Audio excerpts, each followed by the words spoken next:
Hi, Mike Gibson, Alex Vanderoff coming to you live from ACC 2024, and we're talking about incentives to get people up and moving and exercising. You looked at a lot of different things, gamification, just putting on a Fitbit, financial incentives. What seems to work, Alex?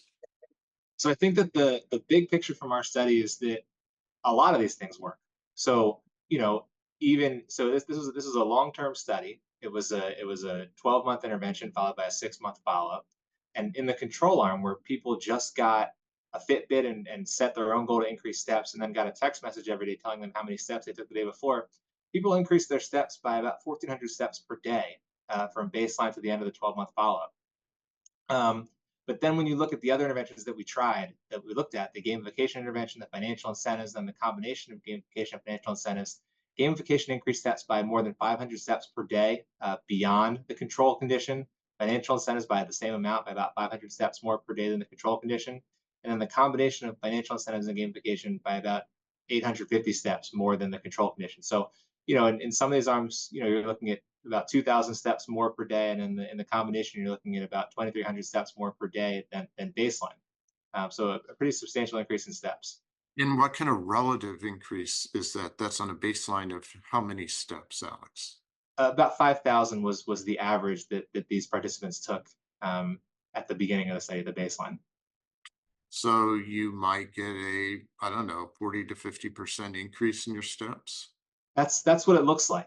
Yeah, about a 40% increase, which, when you look at the observational studies showing the association between physical activity and cardiovascular outcomes and even some kind of all-cause mortality outcomes, that would be a pretty substantial difference, accounting for the fact that these are observational studies and it's hard to know exactly, um, how confounding plays a role. But increasing, we think and we know that increasing steps does improve it does improve clinical outcomes too. So that was going to be my next question for you. This is always this mystery wrapped in an enigma that's a riddle topped in secret sauce. How many steps do we need? Is there a threshold, or does increasing any amount your steps improve cardiovascular outcomes? The best data we have from observational studies suggests that there's sort of a ceiling effect at about 7,500 steps per day, and that increasing beyond that doesn't necessarily improve clinical outcomes by much, and that there's sort of a decreasing effect.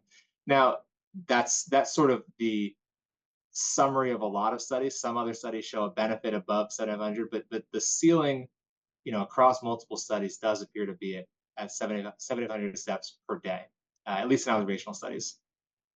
And it looks like if you're moving people from 5,000 to 7,000-ish, you're doing a good job of pushing them to that threshold. Yeah, I think that we're getting close to getting people to that threshold. Recognize that these are averages. Of course, some people were lower, some people were higher. Sure.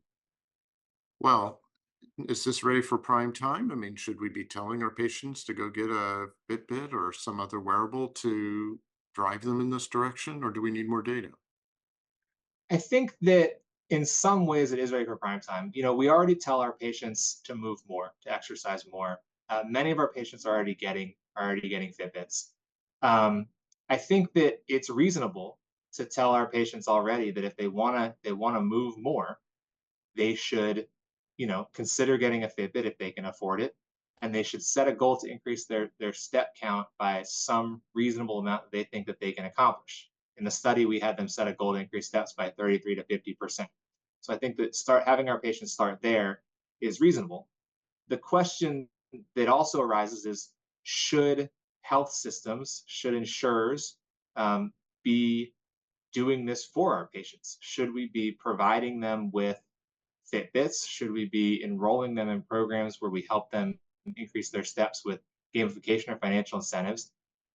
We have a cost effectiveness analysis coming from our study, that we have not, that we're working on now. So I think that will help shed some light on it. But I think that, before you were ready for prime time in that respect, I do think that it would be useful to have a study showing that, if we increase physical activity by this much in this way, do we improve cardiovascular outcomes? And I think that the answer is I don't know. And I think that's the evidence that you want to have. And I think that's what I see as the next step in this field. Well, Alex, thank you. This has been fascinating. Thanks for joining us, and thanks to all of you for joining us here live from ACC 2024. Thank you.